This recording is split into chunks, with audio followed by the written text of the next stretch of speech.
Yeah. Do you want to do the? You got your phone, mate? Yeah, I do. Yeah, you meant to do. There you go.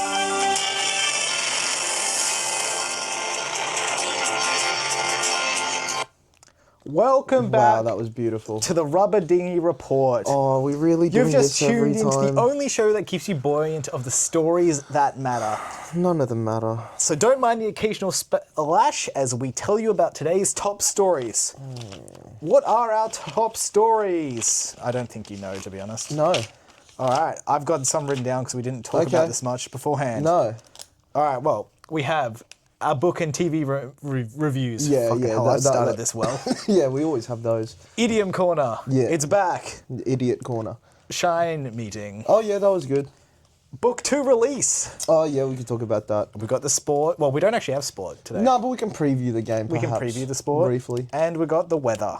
Yeah, we do have the weather. Yes, so. You know what could be fun?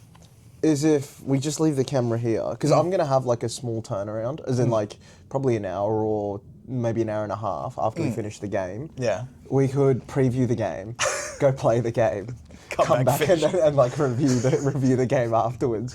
That means more editing for you. No, because we just press end record. You're just going to straight put the clips next to each other and Yeah, done. yeah, and then we just cut back in once we're back here. A special episode. Yeah. A cut.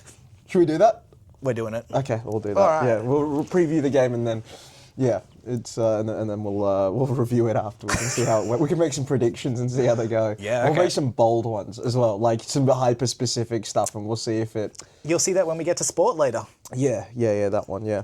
So yeah. where do you want to start? Well, I think we should start off with probably one of the more important things. Yeah. Let's get that viewer attention at the start of the video. Book 2 release. Oh yeah, It is currently yeah. 18th. Oh, by the way, a cool thing. Did you see we got a review? Like not a review on Amazon, but like Yes. that was cool. Because that was That was like an We got organic fan that we got. an organic, someone who picked up our book online and they posted about it to their Instagram a while ago being like, this isn't my usual thing, I've just saw it on Amazon. They were mostly a romantasy reader from what I could tell from their page. Yeah. So they weren't really expecting much. But they gave our book 5 stars, Yeah, which a is- proper Instagram review. Yeah. I don't know if they did on Amazon or anything. don't know. Fingers crossed they did. If yeah. you're watching this, please do. We really That'd be appreciate lovely. the review anyway. Yeah. And if you've bought a book, leave a review. Yeah, do that. Yeah. Make it good. But that was cool. Yeah, that was very cool. Yeah. They seem to quite enjoy it. 5 stars. That's awesome. Did you read through the text of I it? did. I did Yeah. read through the text. It was a cool review. It was cool that they took a liking to Kuro. Yes.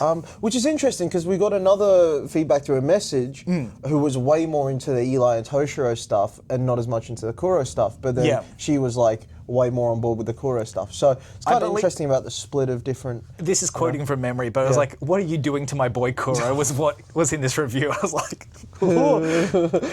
speaking of Kuro, book 2. So I don't want to give away any spoilers no, in case they're but- watching this pod. Sorry. no. Kuro's going to have a great time and he's going to live happily ever after. Yeah. And it's a bit of a spoiler. This is not an art reveal, but Kuro will be on our cover. Yeah, he's a book. Allegius was on cover our of- book 1 cover. Yep, it'll be Kuro for book 2. Kuro for book 2. And Yep. shocker, I reckon Toshiro will be book 3. What? Crazy. Crazy. But things get wild after that because I actually don't know what we're going to do for book 4 yet. Well, I had an idea, but it's whether we do that or commit something else. So it's not really been decided yet, but I've had one idea so far. But I'm still writing book 4, so who knows, I might write another scene where I'm like, maybe that one instead. So as of record, it is the 18th of August. yeah. Hopefully by the end of this week, book 2 will be fully edited. Yeah. Well, for the first round anyway. Yes, yeah. And by early September, September, we plan to have book 2 coming out. Yes, we do. So we have a hectic couple weeks to lock into. Yeah. We also got another review, which is really cool, by Glowstick. Did we? Yeah, we did. Glowstick messaged us. Oh my God, and yes. said, good job, fellas. I forgot about that, Yeah, that was cool. That was nice. Glowstick personally messaged us. Yeah. Not Glowstick the Gladiator, Glowstick. Yeah. Not at Glowstick the Gladiator. No. We haven't got that account set up. I mean, that's probably something we need to do for book 2 onwards, I guess. But it's also like a large bit to commit to. We'll see. It is. We'll see what we do because it means we have to get more artwork done. Oh no, I'll just paint. Okay, yeah, good idea. Yeah, I'll get some photos while I'm traveling in Japan. Just put him in them. Yeah, that's a good idea. That's a good idea. But so book 2's nearly out. Yeah, and tell you what, I had a solid weekend of editing. Yeah, I got through I finished off half a chapter of 19. Yeah, and got through half of 20. That's good effort. And and what has been accompanying me while I've been doing that?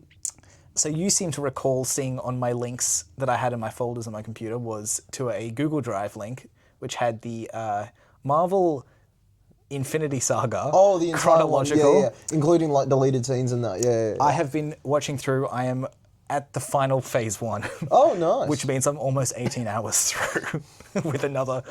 What is that? Another 2 lots of 18. Yeah, that's crazy. That's a lot. Yeah. 36 is. It's a big commitment. Yep. I've done that before. I watched through all that. Just to touch on that very briefly, there are some very cool deleted scenes that I don't know why they didn't include. There is a couple of interesting. There's also ones that just aren't finished. Yeah. Yeah, so like the There's CGI some very is terrible like horrid. Ant-Man ones. Yeah. Yeah, it's pretty. There's like a PNG of Ant-Man. Yeah. It is pretty funny. No, but because I'm only up to Avengers now, yeah, there's a scene for Captain America at the start of the Avengers cut, which is really good. Yeah? It's him, because you see him doing the sketching in the book. Yeah. In the first movie. Yeah. It's never touched on again. Yeah. But in this scene, there is him touching on. He's doing a sketch of Stark Tower. Okay. After reading some files. I think I remember that. Yeah. Yeah. So that's what you've been watching through while you've been editing. Yeah. How's the editing been going? I mean, you've been the one reading my edits. I think it's all good stuff. Doing better. Yeah, no, there's been some really good stuff in there, some really good additions. Yeah, I think we're getting our process down.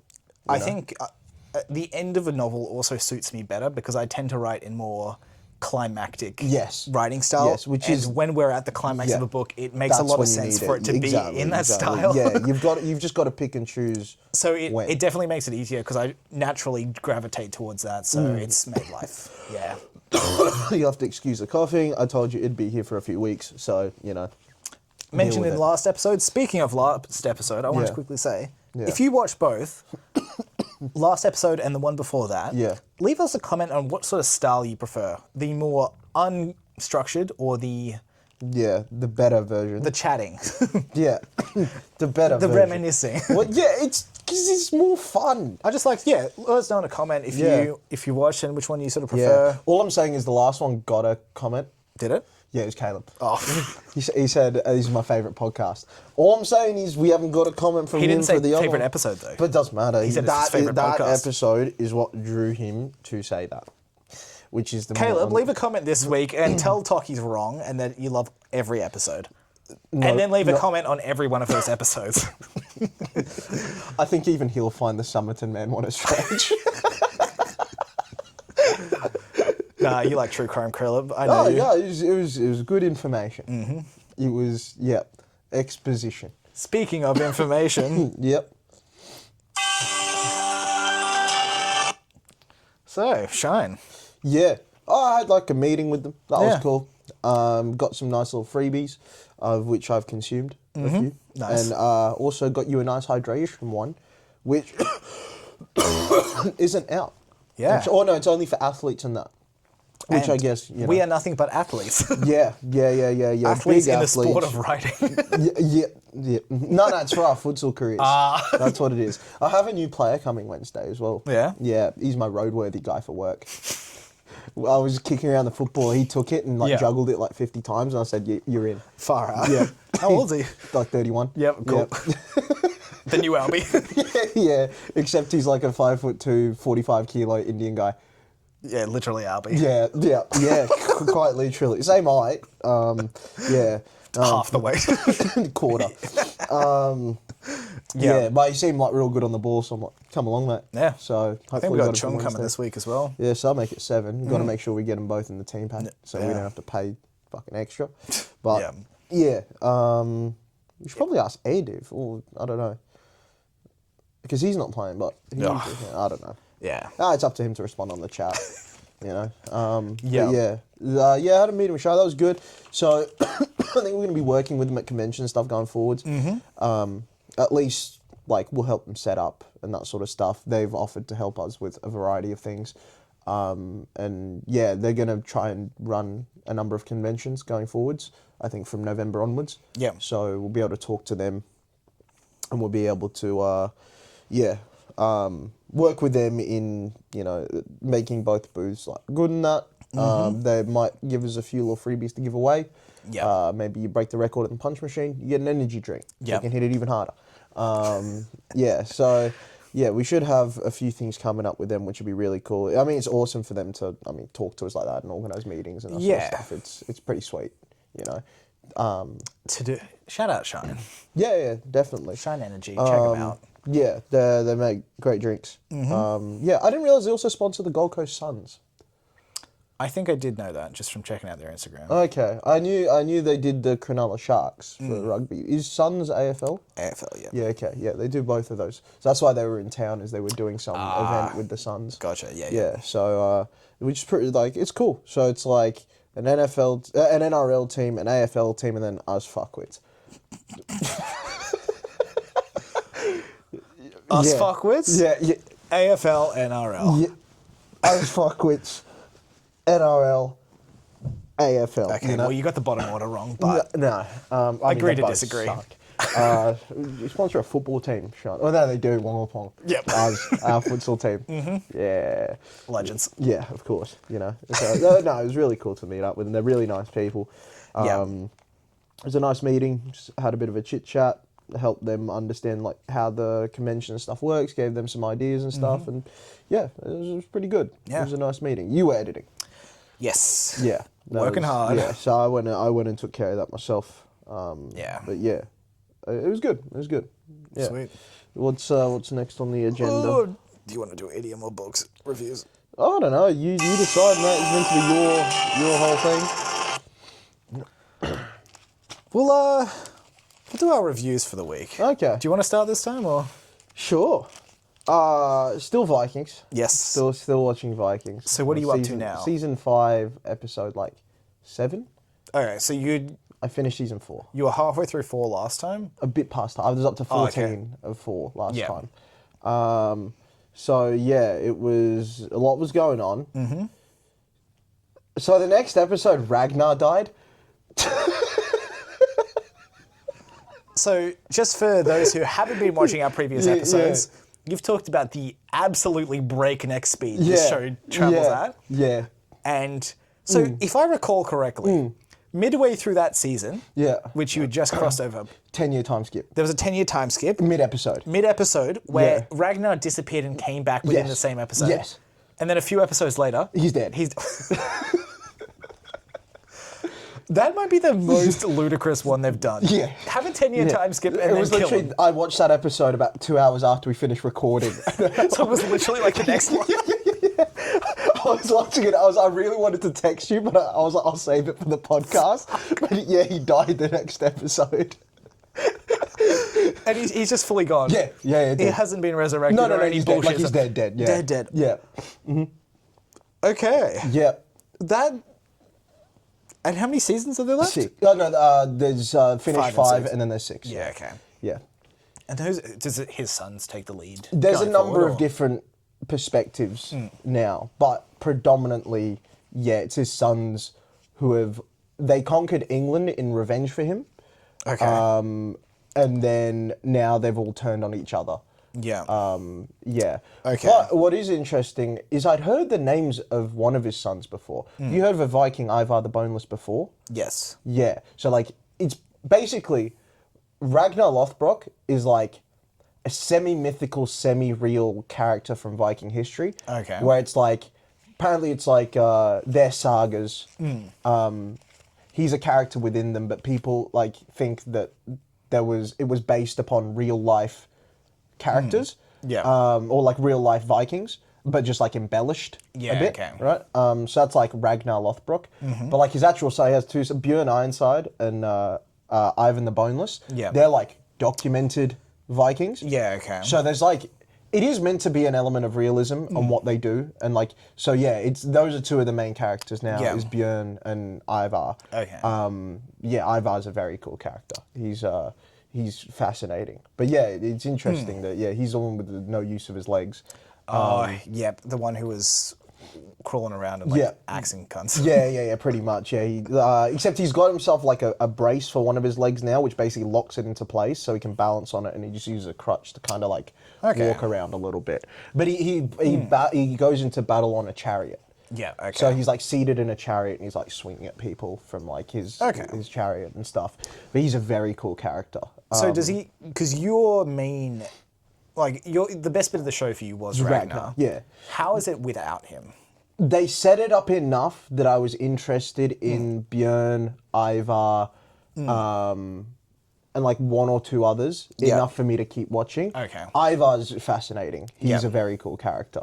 He's a very, very, he's a very intelligent dude, and he's a like psychotic guy. Yeah. Like intense, like very psychotic dude. Yeah. And now, all the brothers are kind of like turned on each other. Where like, Björn's off exploring the Mediterranean. Yeah.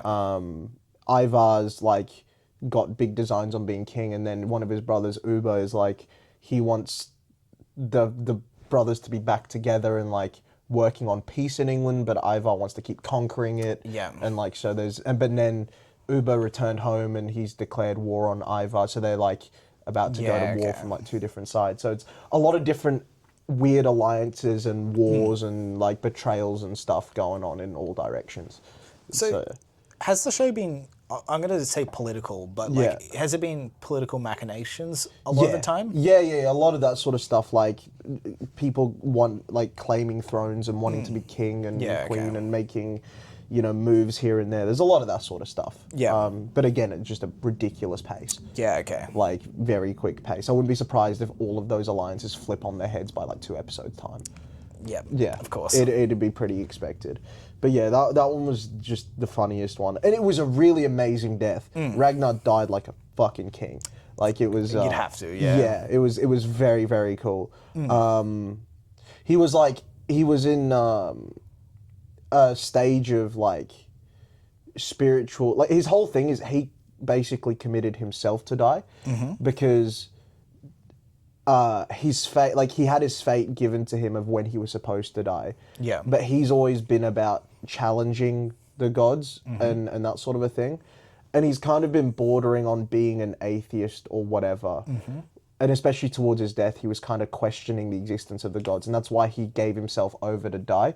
Because he wanted to control when he died. Yeah. He wanted it to be by his own hand.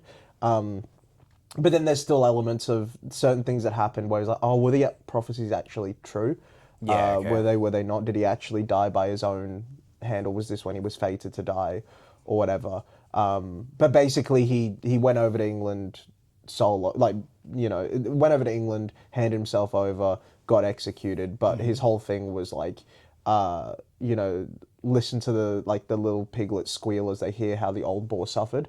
And it's basically because he knew his sons were going to come over with like the biggest army that the Vikings had ever imagined. Because he's like the most famous dude in Scandinavia is Ragnar. Yeah, okay. So hearing of his death, just like everyone, like there's just like a scene of like one of the kings of England, with his army over a hill, and you just see the Vikings coming up over the hill, and just more and more and more of them. And it's just like, and they completely annihilated everything. Like they just ran through both of the major kingdoms in England. Cool. And that was like, I was kind of like the whole thing of Ragnar dying. But his last proclamation was, so England's a Christian nation.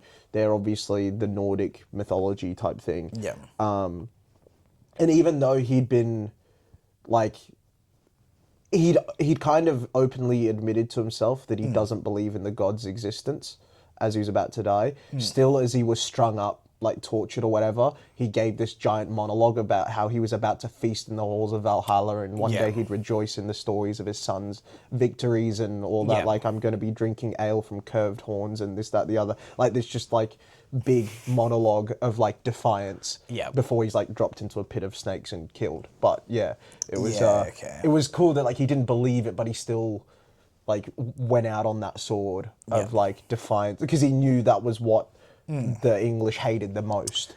Yeah, like okay. he knew that they hate the pagans. Just one last fuck you before. Kind of, yeah. And it was honestly a really powerful sort of speech. And he went out without a single utterance of like pain or anything like that. He just kind of copped it, and it was a very like maybe my favorite character in TV. He's very fucking cool. Yeah. Okay. But went out like a king, and then it was just like the wrath of his sons just came over, and they just annihilated everything. Yeah, cool.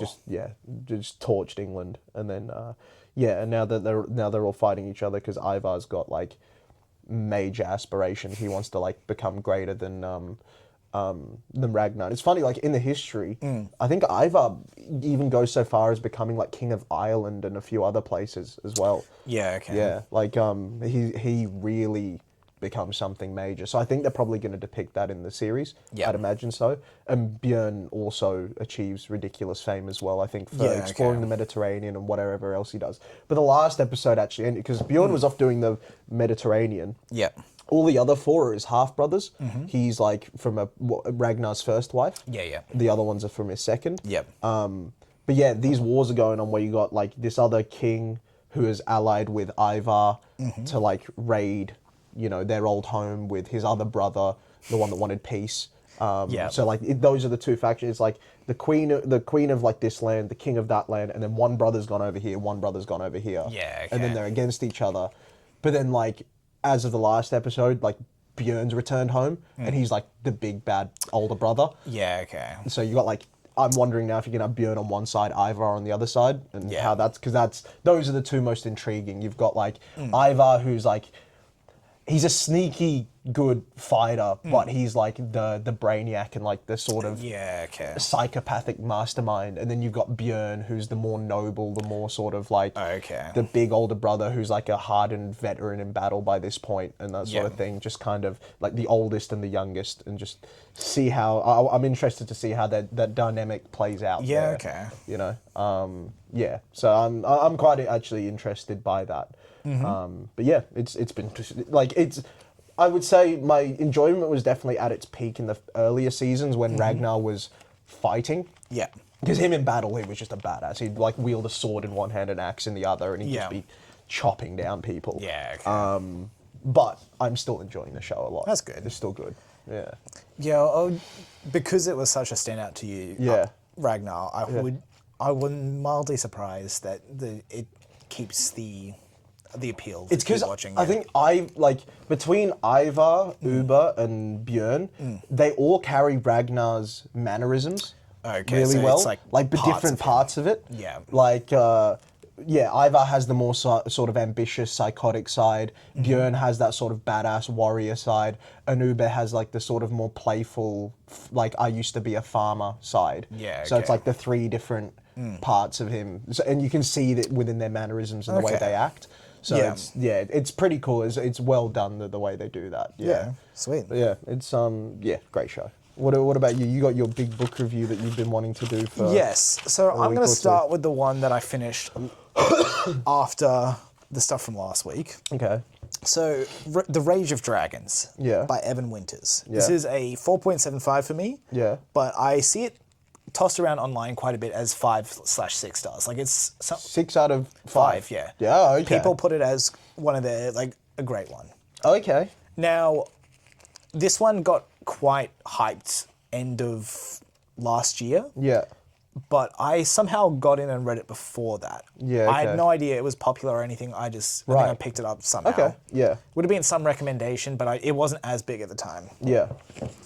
So I read the first book, absolutely loved it. Immediately read the second book. Okay. So I'm currently doing that again. This is a reread. Yeah. So I finished this last week and I'm maybe halfway through the next one currently. So it's an African-inspired fantasy. Yeah. With like revenge and military sort of side bits. So there's themes of found family, social hierarchy, quite importantly, sacrifice and grief. Right. So just to give a little bit, there's quite a big focus on the class system, which is common and nobles. Okay. And And I guess drudges, which is being lower than commons. Yeah, okay. So it's quite a bit of, if you even like injure a noble, you're just dead. Yeah. Even if you're sparring and they've asked you to spar, if you beat them, there's a good chance you're going to die. So that's sort of like quite obvious. Yeah. I guess repression. No, not repression. What's it? What's the word I'm looking for? Fucking whatever. You must be good with words. You're editing. Yeah. It's been a long day. So, this main character is a common who's works quite closely with a lesser noble family of a smaller area. But shit goes down, and in the choosing ceremony for this noble family, he gets paired with another noble just to warm them up. Right. And they're a terrible sword fighter, and he's half decent. Yep. And this guy comes in with like a bared blade while he's got a wooden sword, and he kind of just knocks him down to be like don't actually come and stab me. And he makes no bleed. Yeah. Shit goes wrong. And immediately you've got the person running everything being like, okay, you now need to fight my best champion to the death sort of thing. This is like a blood duel now. Yeah, okay. So, his father trains the noble as well as him. He's quite a good sword fighter in this village. Yeah. Father gets beaten by the champion. Yeah. And the champion tries to save his life by just cutting off his arm and being like, I took everything from you. Yeah. This main character wasn't having any of that. Tao is his name. Yeah. The common's father's son. Yeah, okay, yeah. He goes and tries to sock the noble. Oh, nice. Yeah. Of course, they're not going to have any of that. No, probably not. Father gets killed. Ah, it's beautiful. Yeah. Yeah. So he then gets exiled from that village. Yeah, as you would. In revenge, he kills the son of the noble of that village. Right. And then goes to sign up to join the military school.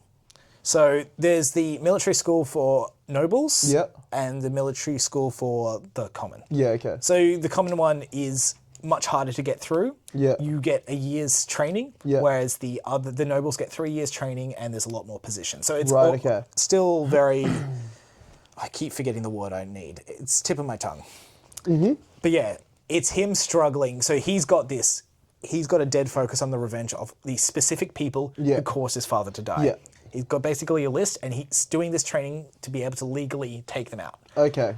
If he can get through training, there's a training fight where he'll pair off against the champion. What's the dynamic here in terms of are the nobles and the commons at war, or what's the... So they're at war against an outside force. Okay. So how can he legally kill the noble if he's on their side? So, military duel. Okay. I'm not too sure. It's just something that's assumed within this world stuff. Right, it's so just you can just challenge someone to a... If you're in the military, you can legally challenge anyone in the military to a blood duel. Okay. That's what it is, yeah. So he's doing that to get the status. Yeah. But with a lot of novels, something we wanted to stick away with when we were writing is it's just immediately being good. Yeah. He starts off okay, but he's still kind of shit. Okay, and then he gets better.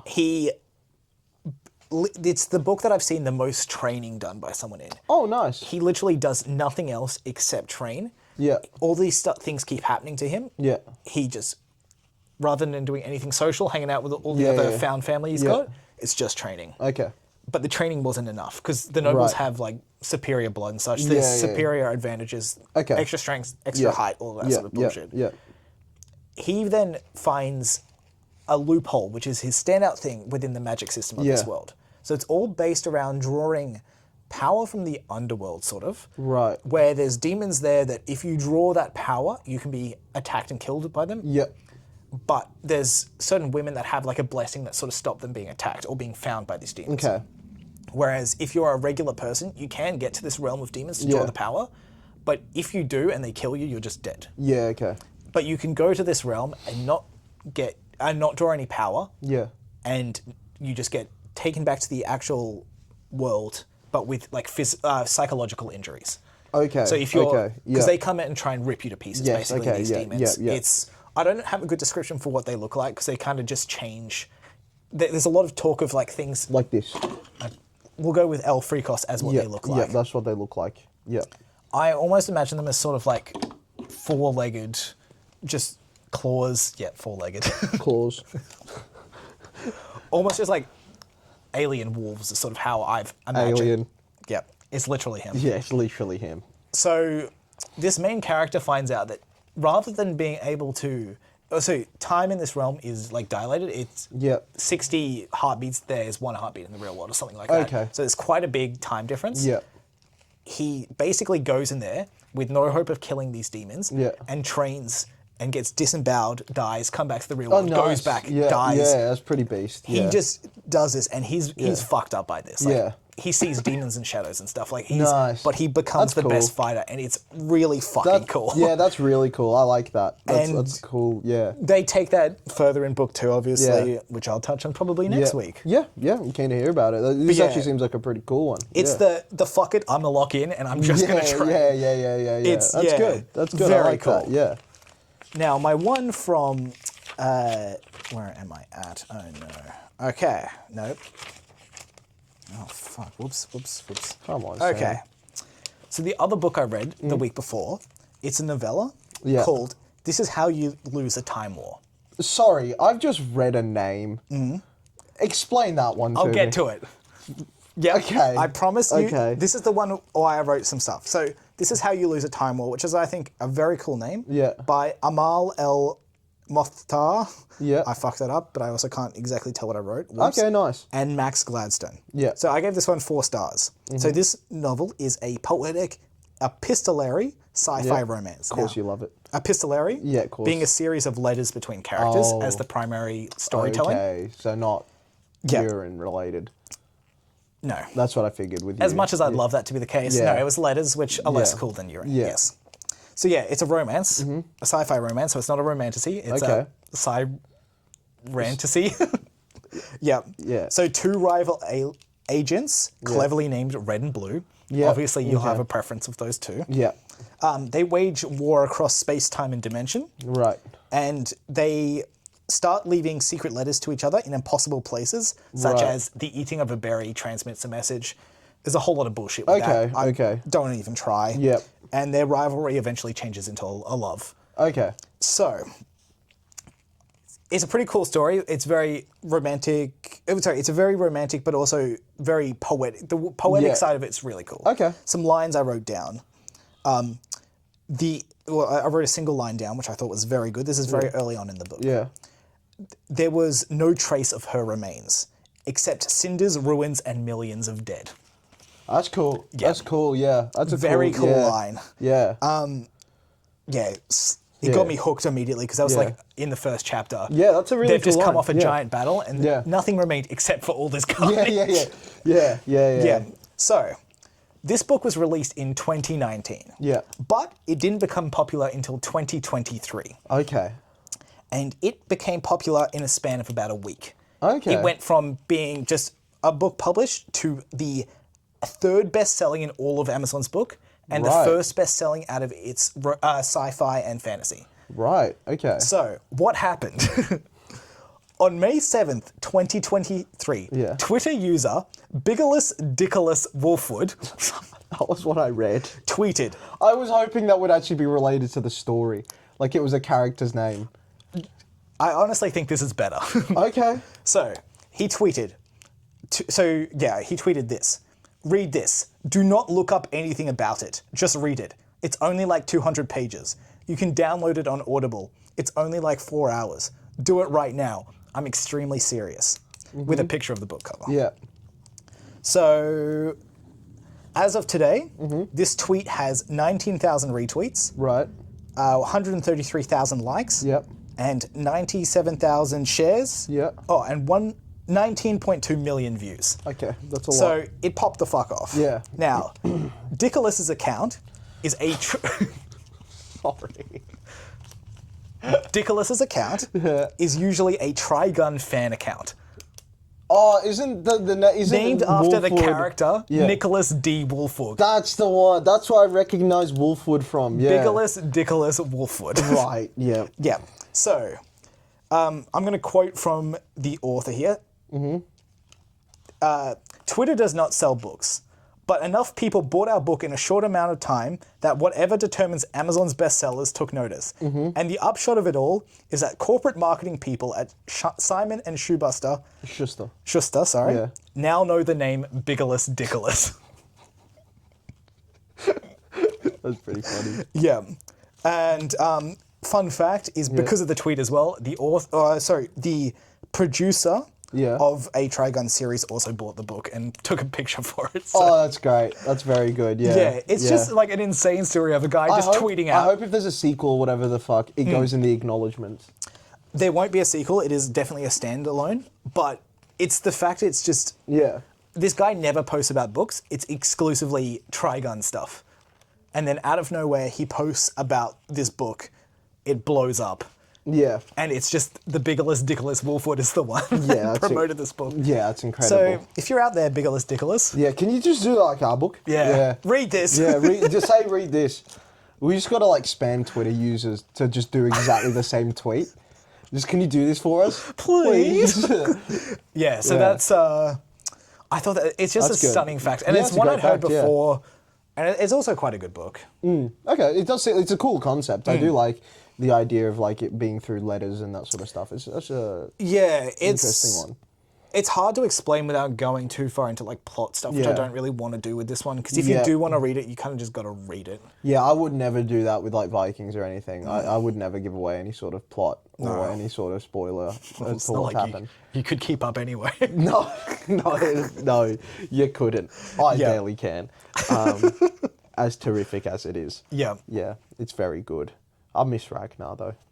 He was a cool character. Rest in peace, Ragnar. Yeah, he's a goat. But even as he was dying, I'm like, but come back to life. like, come on, dog. Please. I'm really enjoying this. Yeah. Yeah. It was, I was like, what's his play? Oh. Oh, he's just gone. Yeah. It was, I knew it was over when Odin appeared to each of the four brothers to deliver the message. I'm like, it's probably it. Yeah. Who played Odin? I don't know. Okay. I think it was just some stand-in like actor sort of thing. It wasn't they got the MCU. Yes. It's fucking like Chris Hemsworth rocks up in the story. Just doing a shit comedy. With the bleached eyebrows again. Yeah. Just doing like real shit comedy through like really serious scenes. Just like a pull my finger joke. Yeah. Moving on. We'll do a quick idiom corner today. Yeah, go on. So. Go and be an idiot. Yes, I will be an idiot. Are you familiar with the idiom, connect the dots? Yeah. Is that why I'm seeing a bunch of dots in your book? Funnily enough, yes. Yeah. So, can you guess where the origin of the phrase came from? Like, join the dot fucking puzzles? Yeah. So, it is based on the game of puzzle. Yeah. And the meaning of the idiom is to make connections or to make connections to arrive at a complete understanding. Yeah. So, it's a fairly simple origin for this one. Yeah. But what I found interesting was the first dot-to-dot puzzle. Yeah. So the first dot-to-dot puzzle was the 9-egg puzzle. Is that the one where you got to connect them with like 3 lines? I'll give you a little a thingo here. Yeah. Here is 9 dots. Yeah, and you got to connect them. Here is a pen. Yeah. It's straight lines. Yeah. Fewest possible lines. It's like down there to... I've forgotten the trick, but there's a trick. You got to go past, and you got to go to... I remember the trick, but I don't... There's your complete answer. Yeah, there you go. I pre-prepared it for you. Show the audience. Feel free. I was on the right track. You were getting there. Yeah, you got to go past, essentially, the lines, and then you got to connect them like that. Yeah, so if I just literally carried on what I was doing... You had it, and went basically. that way, and then that was all it was, really. But yeah... that was the first dot-to-dot puzzle. Okay. Now I didn't know that was the first. Yeah. Yeah, interesting. So this was a mathematical puzzle where you would need to connect all 9 points by drawing 4 straight lines without lifting up the pen or retracing any lines. Retracing over your lines, yeah. So it first appeared in 1907 in an interview with Sam Lloyd in the Strand magazine. Yeah. And was originally called the 9 Columbus egg puzzle. Okay. So now it's called the 9 dot puzzle. Yeah. So in the same year, the puzzle also appeared in a puzzle book by Cyril Pearson. I didn't want to spend too much time researching, but I was very tempted to try and find out if there was any plagiarism happened there or any allegations of it. Be thankful I didn't. I'm thankful. I'm very thankful. Yeah. So, Both versions appeared in a variety of newspapers and such for the following couple of years. Yeah. In 1908, Lloyd's version ran as advertising for Elgin Creamery Co. I think it's Elgin, no? Elgin Creamery Co. Yeah. Are you familiar with the... No, that's what that says. Yep. Yep. And which then renamed the puzzle to the Elgin Creamery Egg Puzzle. So it's just someone... It's just like a milk place buying out fair enough. Puzzle lines. Fair enough, yeah. So then 1914, Sam Lloyd, Croup Cyclopedia of Puzzles was published posthumously by his son, and the puzzle was once again renamed to now Christopher Columbus's Egg Puzzle. Right. So there's a couple variations to the 4-line solution. Yeah. Would you like to feast your eyes on this bullshit? Sorry. The 3-line alternative. Sorry, but you can't, that's largely factors on how... So this is... how thick the dots are. Look at that bullshit. So this is unofficial, but it's variations of the solution. It's unofficial. I think it's bullshit as well. Yeah, it is bullshit. So that's the 3-line version. Yeah. Don't tell me it's a 2-line version. I'll do you one better. 1 line? 1-line version. What the fuck? I present to you. Okay, you fold it, okay. You fold and draw a line. Yeah, okay. It's such bullshit. Yeah, that is just horseshit. Yeah. It's people like this that have no friends. It's a technically fair solution if you are... a dick. Are a dickhead. Yeah. Yeah. So that is the 9-dot puzzle. Yeah. I think that's all I had for that one. Yeah. Quick one today. Yeah. A good idiom. One that you'll probably use in our novels because you cannot help yourself. I call you using some idioms in the novel. Yeah, occasionally. All right. Weather. Oh, fuck. So, what are you going to tell me about now?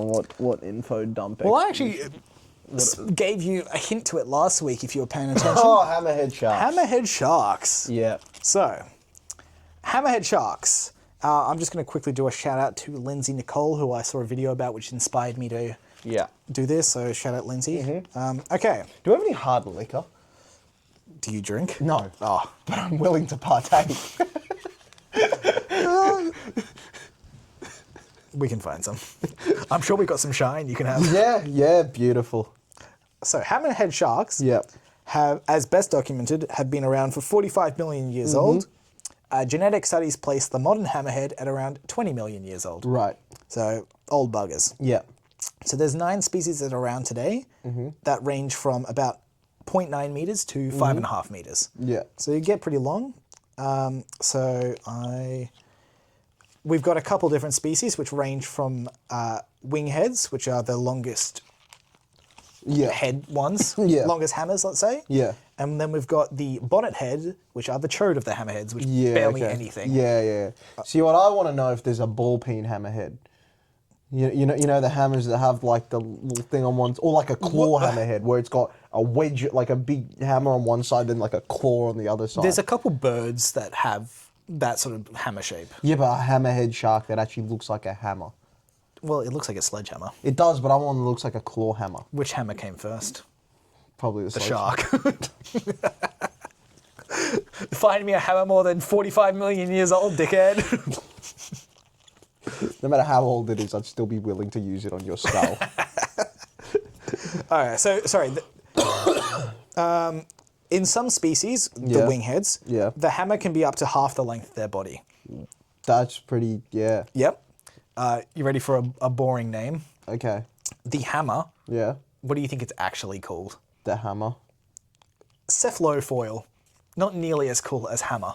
Yeah, that's shit. Okay, so why do you reckon the hammer evolved to be hammer-shaped in the first place, or the cephalofoil? I have genuinely no idea. And Take a guess. You're a car guy. I'm going to say that no one has a fucking clue. Wrong. No, I'm willing to bet money on that. Well, I've got some facts that dispute that. Yeah, go on. I'll refute all of them. There's 3 main reasons as to the hammerhead shape. Yeah. First one is a sensory system. Right. So sharks in general are one of the more famous groups of animals, just like eels, that have electroreception. Yeah. So they hunt with electrical pulses of fish and such. Yeah. So sharks usually achieve this with a bunch of like electroreceptors on their nose. Yeah. However, what's better than small area for electroreceptors? Big area. Big area. Yeah. So it makes it easier to search through sand for fish. Yeah. So you might think that since electroreception is so good, why do they even need eyes? Yeah. Well, their eyes are useless. Well, yeah, because they're on the end of the stalk. Yeah. But you'd be wrong. Hammerhead sharks have very good eyesight. They have a nearly 360-degree field of view. They can see in front of them? I presume that they just couldn't. Like, they just got a blind spot there and they can just see either No, they can see everywhere. Yeah, right. Interesting. Yep. So, second reason why it's that shaped. So, prey handling. Yeah. So, this is specific to a few hammerhead species, such as scalloped hammerheads. Yeah. This species preys on stingrays, and the big flat head is perfect for pinning a stingray to the seafloor with their mouth that's underneath and biting on it that way. Yeah, okay. Then the final one is movement. So this is the sort of car side of things that I was thinking you might get. Yeah. So you may think that the hammer acts like a wing for a car to help with maneuverability and give extra lift while swimming. Yeah. But you would be wrong. This was tested with fluid dynamics and the results were mixed. When swimming straight, there was zero lift and the drag is terrible, 10 times more than regular sharks. Yeah, right, yeah. And by drag, I don't mean queens. I never presume. Yeah, so it just... I've never met a man who loves drag queens more than you. Okay, go on. Yeah, so it does help when the shark raises and lowers its head. Right. It creates a pressure differential above and below the hammer that allows the shark to pitch up and down really fast. Yeah. And this snap movement is ideal for chasing quick fish. Yeah. And their heads have extra muscle groups that other sharks don't have to assist with this motion. Right. Now, hammerhead sharks aren't the only hammer-headed species with the hammer out to the side like a sledgehammer. What else does? Take a guess. Don't know. Think of an animal. A fish. Wrong. That would be a hammerhead shark, buddy. No. A frog. Hammerhead fly. Oh, that's not a real animal. It's just a pest. So, found in Central and South America, other hammerhead fly, they have 3 species that belong to a group of fly called diopsids, which is stalk-eyed flies. Right. So one of the 3 species of the hammerhead flies have eye stalks 5 times the length of their bodies. Right. Yep. That's not built correctly. Now, you might be asking why. Yeah? What do you reckon? Because it's stupid. It's an abomination. It's a creature of Satan. You're pretty close. Okay. Sexual selection. Right. Yeah. Bigger stalks means more females. We are getting a live call. Yep, which I'm going to end. Mosey, you keep going. Okay. So bigger stalks means more females. When 2 males meet, they spread their stalks as wide as possible. Yep. And the guy with the smaller stalk backs off. Right, okay. Just as like we do with our eyeballs in human males. So stalk-eyed flies have been around a long time. Some have been found trapped in amber that dates around 50 million years old. That is very old. The fly's eye is more complex than the regular fruit fly. They're already pretty complex. So they have 760 facets to the eye, which make up one single eye, compound eye, sorry. Yeah. Whereas the stalk-eyed flies have 2,000. Yeah. Almost 3 times as many. Yeah. Okay. So they're also spherical rather than the flat because they're on the ends. So it gives them excellent multi-directional light gathering. Right. But these great eyes are severely hindered by their separation. Yep. So whereas the sharks are far apart, they do have the full 360 degrees, yeah. The flies have a blind spot. The flies have less overlap, which means they don't have the binocular vision. Yeah, okay. So what's it called? The depth perception. Yeah. Okay. shitter. Yeah. Okay. So the elongated stalks also make flying more difficult. So the hammerhead fly can max out at 860 degree per second in turning speed, whereas other flies reach around 2,000. Right. So they're slower, they see better, but also not better. Yeah. And they look dumb as shit. Yes. Okay. Yeah. Yeah. So yeah, that's quick one today for weather. Yeah.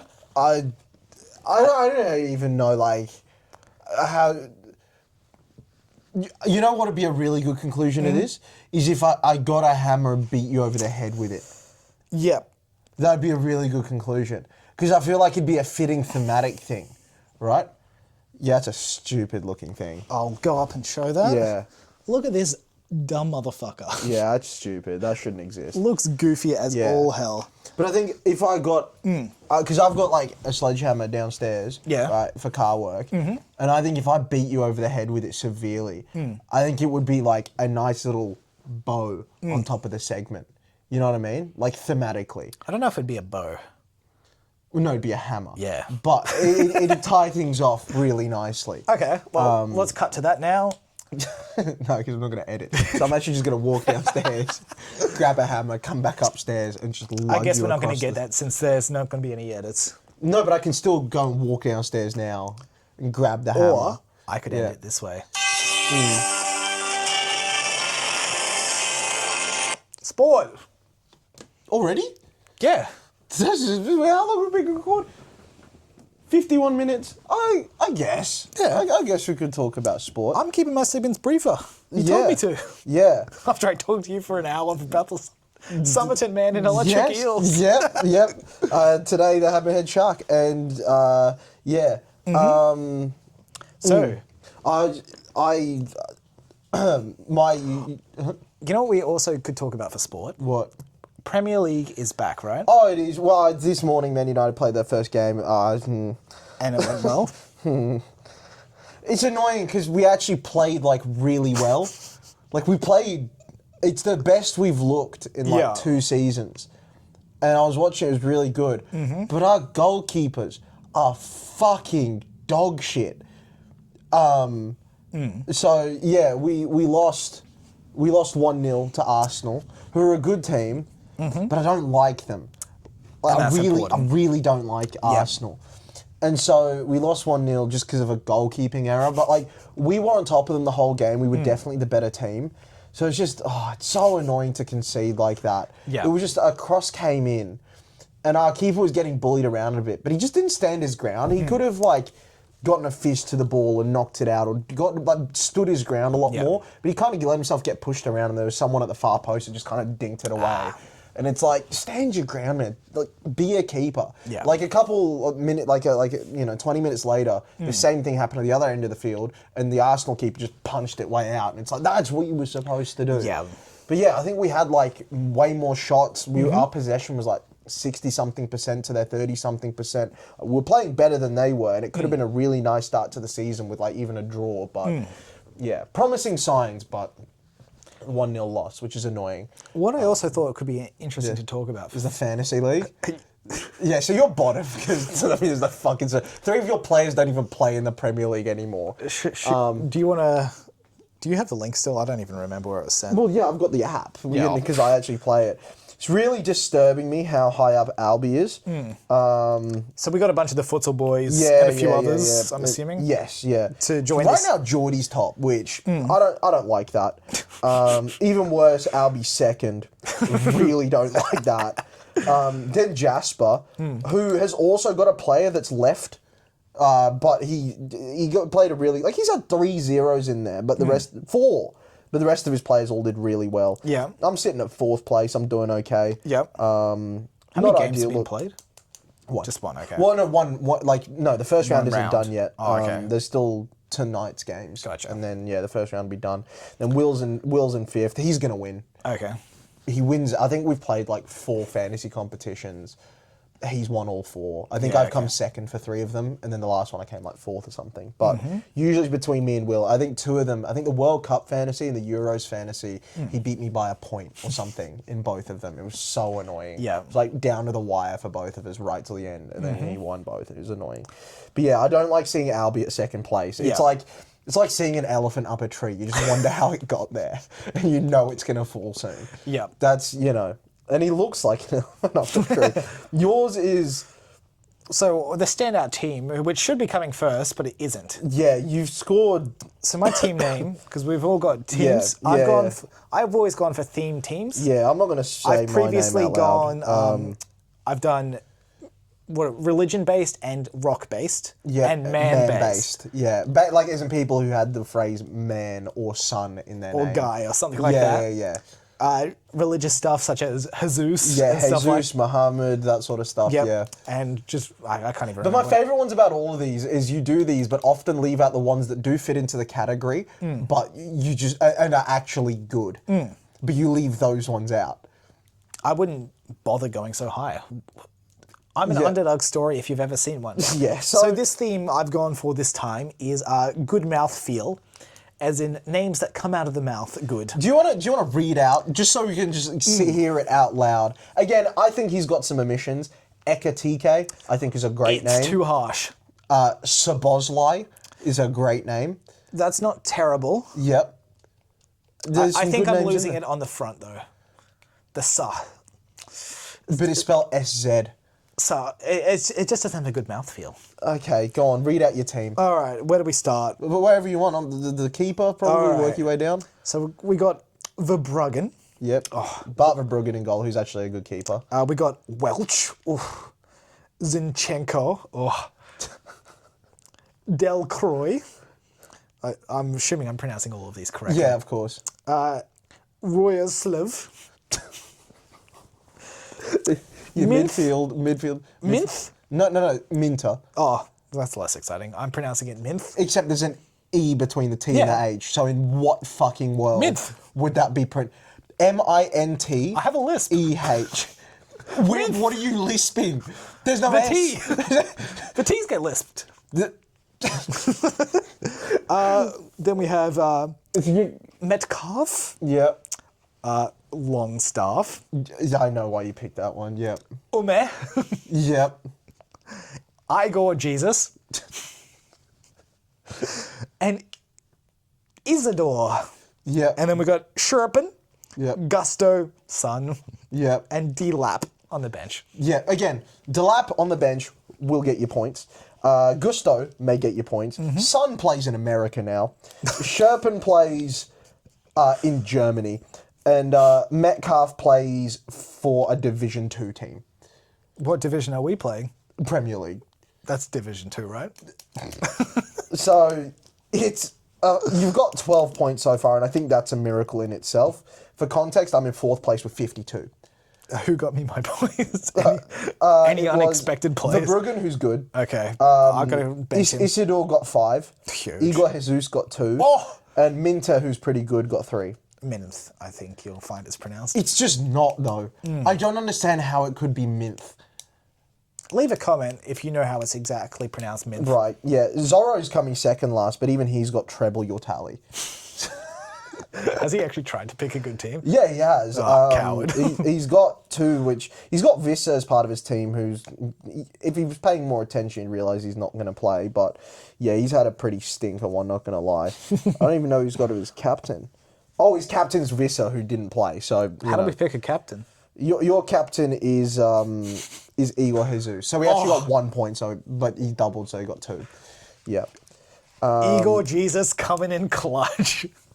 Yeah. So fantasy's kicked off. I'm in 4th place. I'm not liking that. Geordie's sitting at number 1. Not Albie being above me is sickening. He'll hold that over you for a while. Until next week, where he plummets. Yep.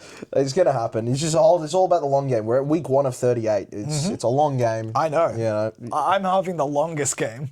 When I told you that 3 of your players no longer played, you said they will return. Honestly, it's It's something we haven't done for a while, is read out a chat. I had a lot of fun having a chat with you about that. Yeah. All right. So, on Saturday, I receive a message, because I assume the teams have only just gone live throughout the week. Yeah. Your fantasy team is insane. That's what I replied, sent to you, in what way? Yeah. 3 of your players aren't even in the league anymore. I think they are all logical picks. Just you wait. You've got your 2 most likely to get points on the bench. I replied with, I have insider knowledge. They will return. Then you also said, and for good mouthfeel, not including edit-TK, a literal palindrome, and Sabozlai is crazy. And you also responded, genius, to they will return. Yeah. And I responded to your picks of good mouthfeel. I judged them unworthy. My mouth has felt better. And then you responded, and yet Isidore is good? Of course. Or Zinchenko? Let it run rampant through your mouth. Zinchenko over Etitike for mouthfeel is insane. Zinchenko just rolls and frolicked through its pronunciation.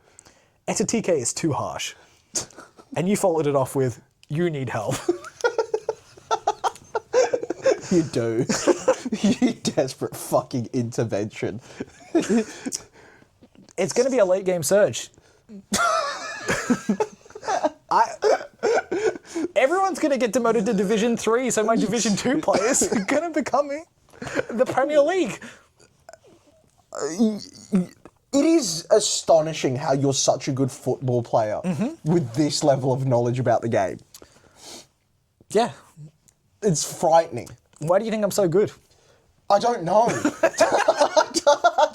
I don't actually know. But yeah, so mouthfeel is going to feel good when they win the season. But yeah, going into tonight's game. Yeah. So who's the team? We've got 7 tonight. Yep. Starting with myself. Yep. Defender. Yep. Alistair will save everything. Yep. Our goalkeeper, who's our best player. El Daniel Parcos. Yep. The Spanish wizard. Mm-hmm. Yep. Geordie, do we have a name for him? We'll go the Enforcer because he's a cop. That does a job. Yeah. The Great Wall of China, Matt Tong Luo. Yep, the brick shithouse. Yep. Yeah. The Titan Wall of China. The Vietnamese Wunderkind. Long. Yeah. Or as you say, I don't know, Boat Boy or Tunnel Boy. Tunnel Boy. Let's not get, any of the above and... No, any of the below. Any of the below, sorry. They jump Tunnel. up. Yeah. Yeah. And finishing it off with lightning doesn't strike twice. Yourself. Yeah. Striker. Yeah. Will hit everything. Yeah. And everywhere. Yeah, except the goal. So tonight we are playing 6th, I found out. And we're 5th. Which, possibly, there is a chance that team features an X. No! Is it? There's a chance. Oh my God, can you imagine? Now, the only reason we aren't sure, I think he's in the league below. So the only reason I'm saying it, do we want to give context first? Okay, or? so we once had a player. So myself and Will were once recruiting a friend of ours, a Brazilian fella that doesn't know how to play football, but we thought vibes. So we were trying to get him, but we were out watching the football together with him, but there was another fella that came along, an English fella by the name of Fraser. And they both agreed to play, but in the end, only Fraser ended up coming to play for us. Now, who in our team knew Fraser before he started playing Will for and us? me. And how did you know him? Through this Brazilian guy, because we From went to that go watch specific game? Yeah, because we went to go watch the Premier League, and this Brazilian guy invited Fraser. So he was like, so the 4 of us went to go watch. So the first time you met him, he was somewhat invited to play. I think perhaps it may have been the second time or the first. I'm not sure. Yeah. Oh, so you had met him a couple times. I can't remember because me, Will, and the Brazilian guy had been to watch a game or 2 in the past, and I don't remember if he'd come to one more of those or he'd just come to that one. I can't remember. But so he accepts after, despite not really knowing anyone, except for this Brazilian guy who doesn't even play. No, yeah. So he plays a couple seasons with us. Yes, Fraser came and played like 3 seasons with us, something like that. Yeah. Now, Fraser is lucky that we didn't do reviews. this podcast started after he left the team. Yes. No. Fraser's a nice enough bloke. Yeah. The most frustrating player to play with ever. Yes. All he ever did was take the ball, slowly walk it into the corner, and try to take a shot with his left foot so that there was no chance of it even bending towards the goal. It was only going to curve out this way. And what was even more infuriating was somehow he scored a lot of those goals. No, okay. I rebuke this. No. He scored one every now and then. Oh, he scored way more than he should have, is the point. Yes, but not enough to warrant that game plan. No, not even close. But for what he was doing and how often it worked... I don't like this narrative because I genuinely think he scored like 3 a season. He was scoring... He quite often had games where he was doing it every game. Not from where he was. Yeah. No, he would score a couple of goals, but that was when he was through the middle and he'd put one away because he wasn't a bad footballer. But the amount of times he got pushed into the corner and then just lost the ball. I would say he went to the corner about 20 times a game and might have scored once a game. I don't think he scored once a game. I think he scored once every couple of games. Might have scored once a game. It was more frequently than it should have been. I may be remembering it differently now that it's been a bit of time. Yeah. There's a reason the entire team was infuriated with him every game. Yeah. So he was a head down, dribble the ball, not look for a single pass. Dribble the ball not fast. Yep. Just kind of walk the ball into the corner. Dribble that ball into a corner. Yeah. And then try and shoot. Never even think about cutting back or passing it back or whatever. And then get annoyed at us for telling him to do otherwise. Yeah. If we ever put him in defence, he'd be gone. Yep. Who knows where? Probably in the corner. He walked everywhere, but refused to sub. Yep. He was never tired because he was walking. Yep.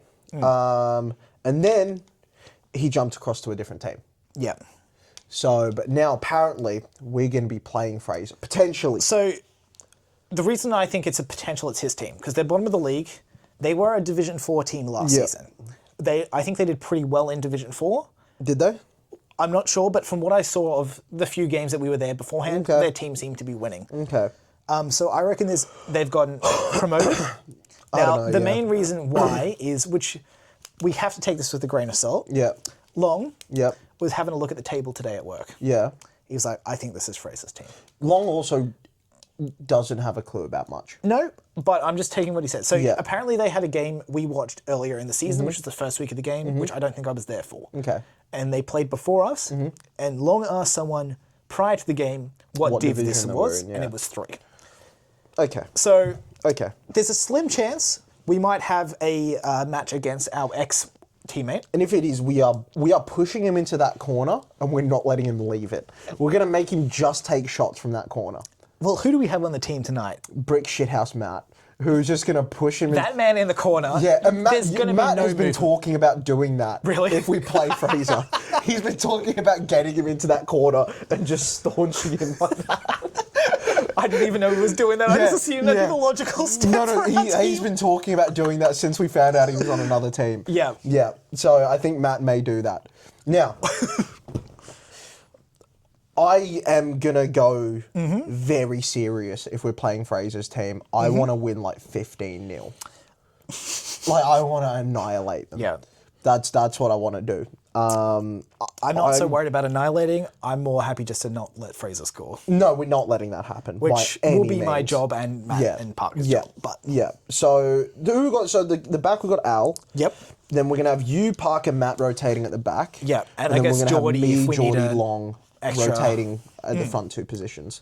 I think Geordie will rotate through the back if we need it as well. If needed, but then who would we push up? It's you or Long.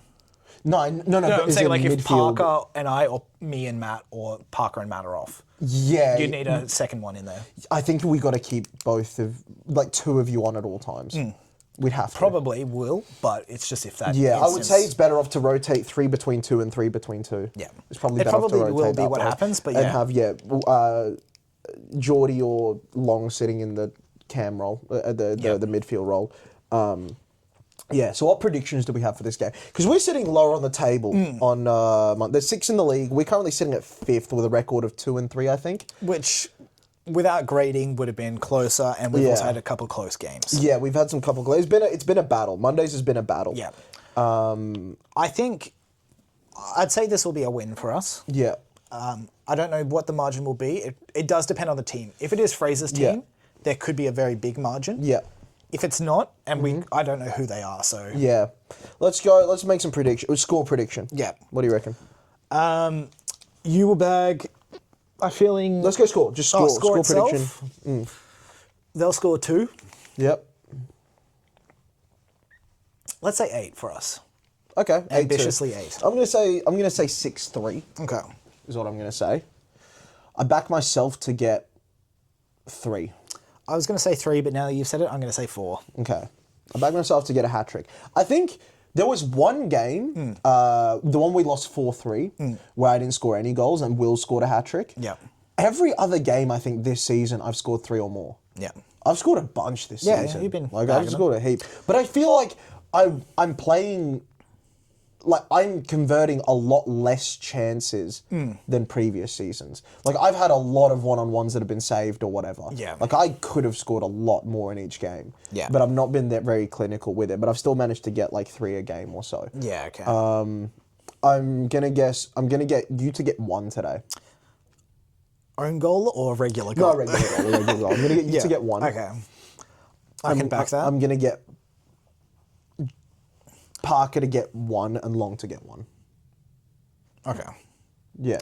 So you, Parker, Long, and then me to get 3. I think I'm going to undo the Parker one and say Geordie. Yeah, Geordie might score. Yeah. I think I'll just put that out. Parker can score, though. He can. I just feel like he gets 1 every 2 games. I'm just making a prediction that today isn't his day. Okay. Yeah. He's going to play a much better defensive role than attacking role. He is a good defender. Parker's a great footballer. He's been really good. He's some of his dribbles he's pulled off lately, some of the like little roulette turns and stuff like that. He's been really good. I don't know what it is. They feel so choreographed when I look at them. Yeah. But it just gets people. No, it is. I mean, it's worked really well. Yeah, I see you getting another yellow card adding to your tally of 3 in 3 games. Yeah, no, if it's Fraser's team, no. No, if it's Fraser's team, absolutely. You're telling me you won't see Fraser and go, give me your ankles, boy? No. Okay. I only say that because I think Fraser knows what I'm like. He will already back off. And I will use that to my advantage.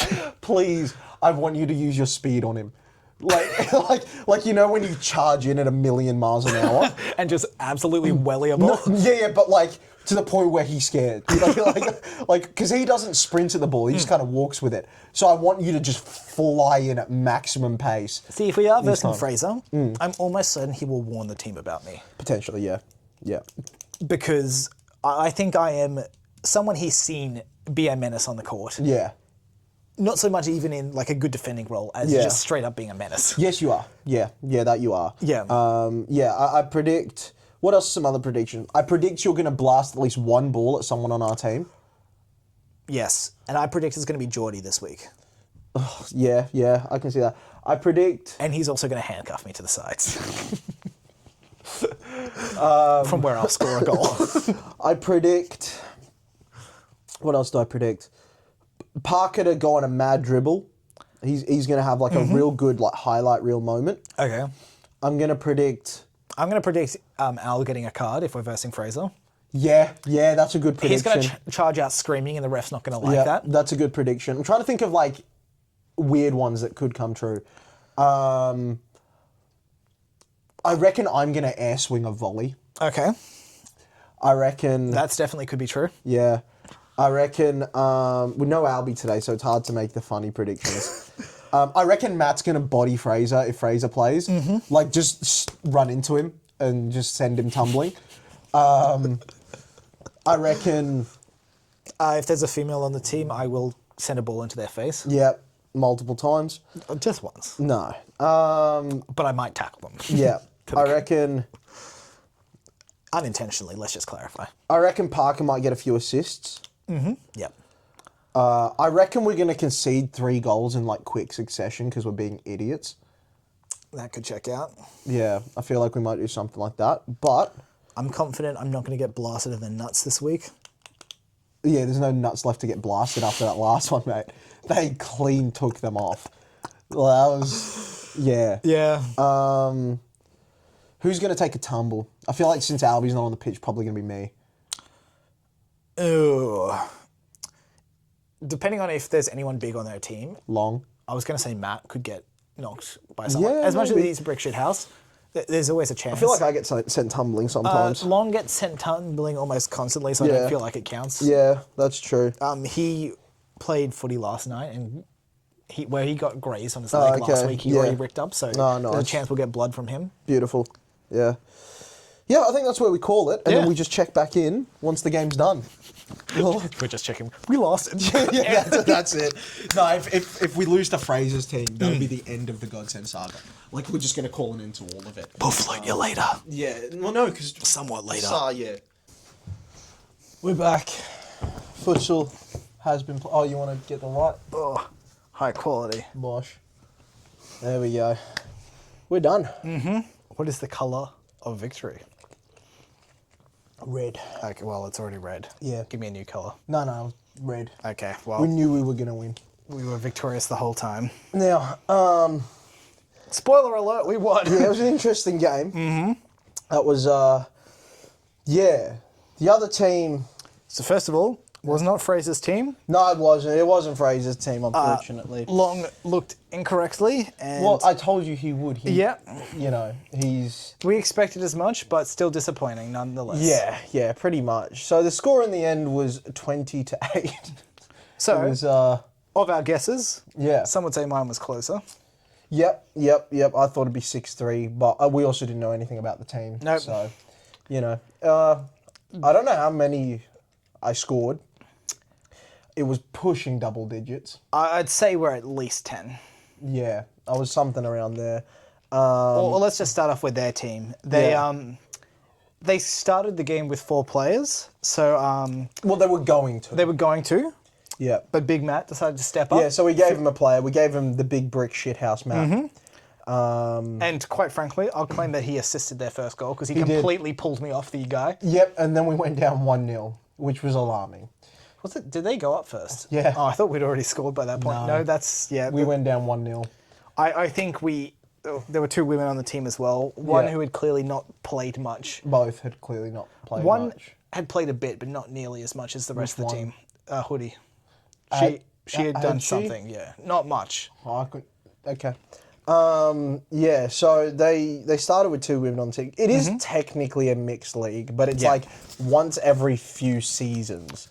And it's usually the lower divs. Yeah, we'll get someone with a girl on the other team. Yeah.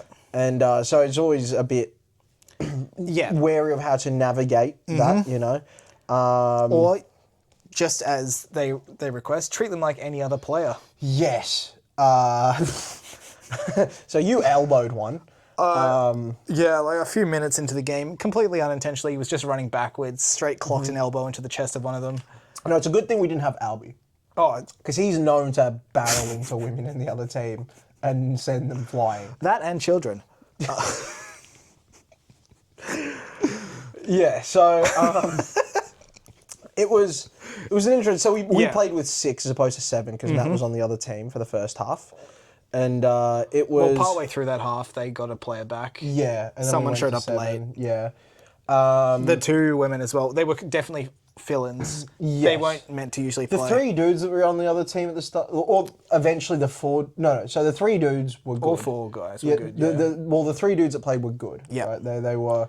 So the women were the weaker. One of them was in goal. So it wasn't hard to score really. That's why I did score like I think 10 or something. Positioning wasn't great, and also didn't have the best hands to get down quickly. It happens. You know.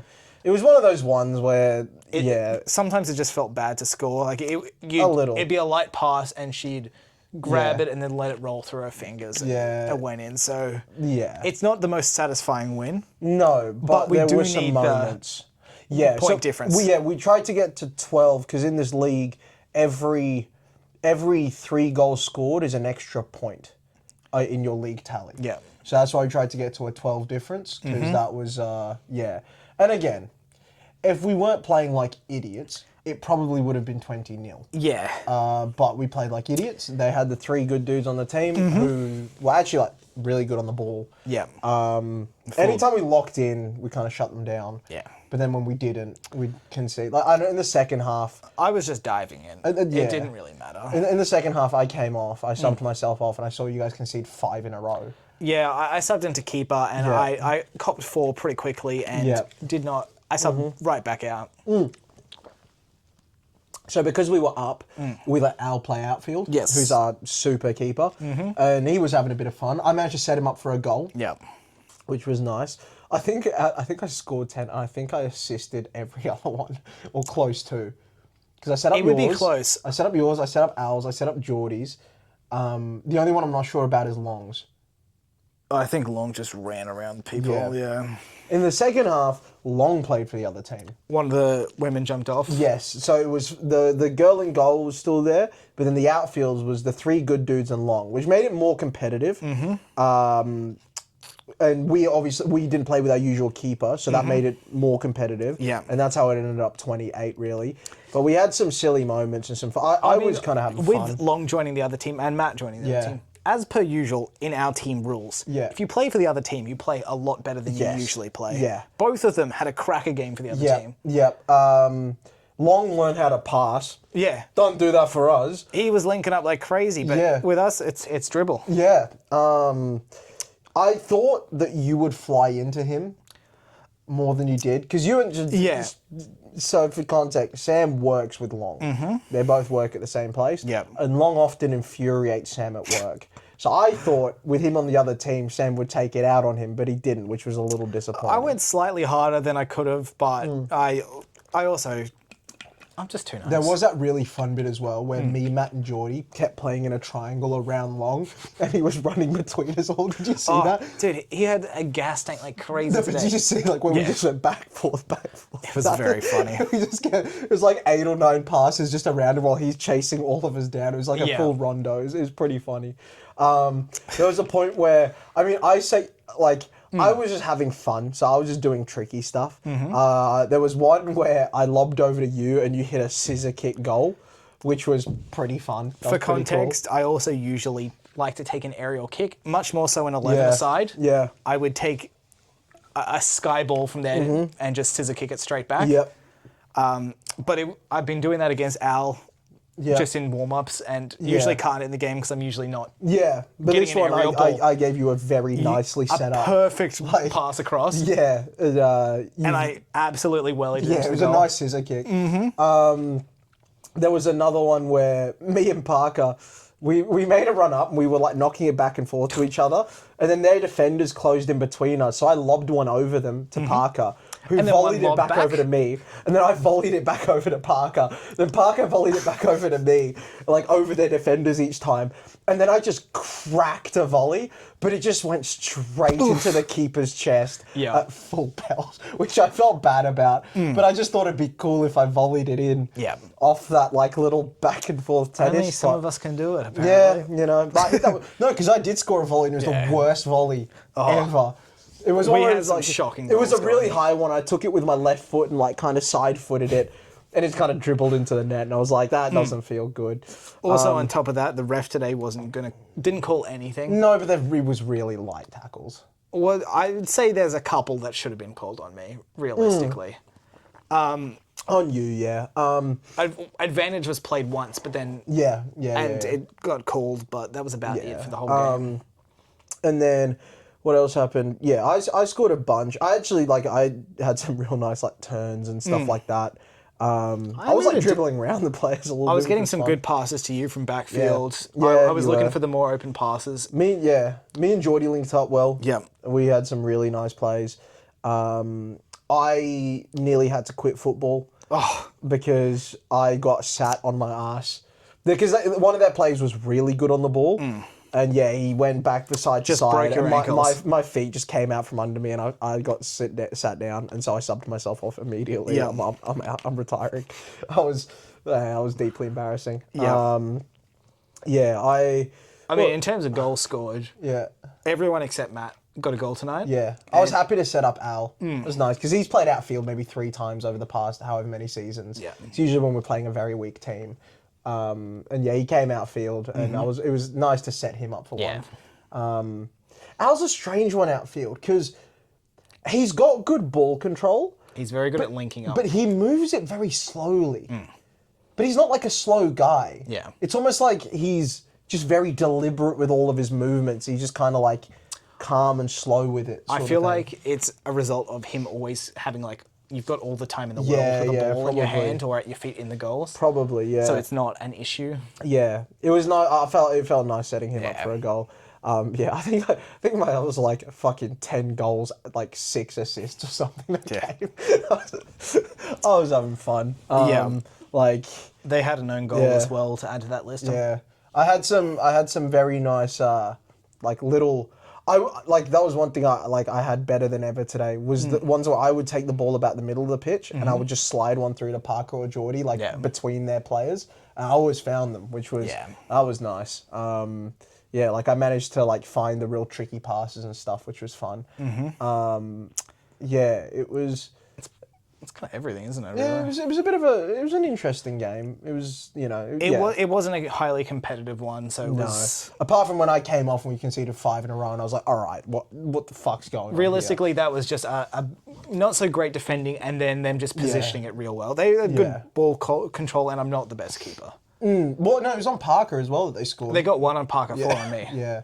It was just the same position every time, and it's because if I went one way... Well, no, it wasn't the keeper's fault because they finished it well. It was a good shot each time. It was more the defense. It was clever from them where they positioned the ball. They'd aim the one way, send me over, and slide it in the tough part to shoot in. Yeah. So...